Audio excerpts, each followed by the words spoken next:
నేను చాలాసార్లు చెప్పాను, రాష్ట్ర ప్రయోజనం, దేశ ప్రయోజనం ఈ రెండిటి విషయాల్లో రాజీ పడబోం.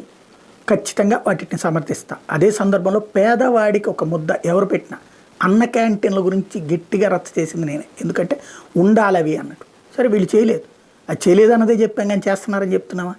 అది ఉంటే ఓ ముద్ద తింటారు వాళ్ళు అన్నట్టు. పేదవాడికి ఎందుకంటే పేదరికం నుండి వచ్చినటువంటి వాడిగా ఆ పేదరికానికి సంబంధించినటువంటి ఇష్యూ ఎంత బాధ ఉంటుంది, ఎంత నరకం ఉంటుంది అనేది నాకు తెలుసు. అందుకే సంక్షేమ పథకాలు ఇచ్చేదాన్ని నేను తప్పుపట్టు. ఇంకెక్కువ ఇస్తారా ఇవ్వండి అనే చెప్తా.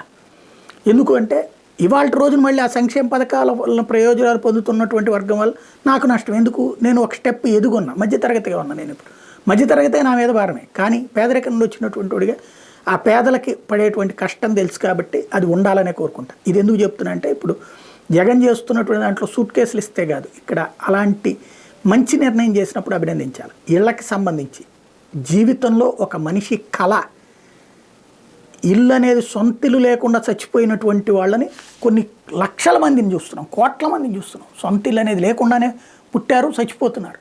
తాతలు, తండ్రులు, చివరికి ఈ తరం, నెక్స్ట్ తరం కూడా. అలాంటి దశలో పేదవాడికి ఒక సొంత ఇంటి కళ అన్నటువంటిది నిజం చేసే ప్రయత్నంలో ప్రస్తుతం కేంద్ర ప్రభుత్వం ఇచ్చినటువంటి స్కీమ్ కింద ఉన్నటువంటి ప్రధానమంత్రి ఆవాస్ యోజన కింద ఇల్లు కట్టించేస్తున్నారు. దాంట్లో స్థలం వాల్యూ కూడా ఇవాళ వాల్యూనే, దాంతోపాటు కట్టియడం. వాళ్ళకి లోన్లు తీసుకుంటారు అంటే వాళ్ళ దగ్గర పేదలకు అప్పెవడిస్తాడండి.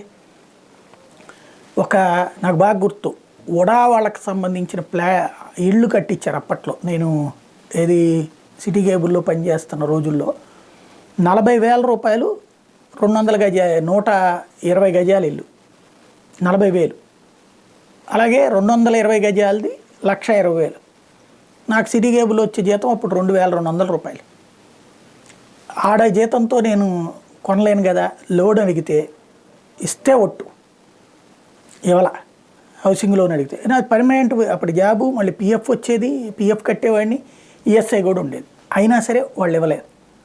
సరే తర్వాత చూస్తే అదే ఏరియా ఇప్పుడు ఇల్లు వచ్చేటప్పటికి 55 లక్షలు 60 లక్షలు పలుకుతుంది. మరి నేను నష్టపోయినట్టే కదా ఆ టైప్లో. మళ్ళీ అదే ఏరియాలో నేను ఎప్పటికో డిగ్రీలు పూర్తి చేసుకుని జాబులన్నీ చేసుకుని ఎప్పుడో తర్వాతన బ్యాంక్ లోను ఏది ₹1,00,000 నెలకి జీతం వచ్చిన రోజుల్లో బ్యాంక్ లోన్ ఇచ్చారు. అంటే పేదవాడి బ్రతుకు అట్లుంటుంది. ఇప్పుడు ఆ పేదవాళ్ళకి ఆ పట్టాని కి సంబంధించి పర్మనెంట్ చేస్తూ, అంటే ఆటోమేటిక్ సేల్ డీడ్ కిందకి మారుస్తా. 10 సంవత్సరాలకి ఆటోమేటిక్గా సేల్ డీడ్ కింద, ఆ తర్వాత దానికి ఆటోమేటిక్గా అమ్ముకునేటటువంటి హక్కు కల్పిస్తా. ఇవాటి నుంచి కాగితాలు ఇస్తూ ఉన్నారు. ఇది పేదవాడికి సంబంధించినంత వరకు వాళ్ళకి భవిష్యత్తుకి భరోసా అని చెప్పాలి.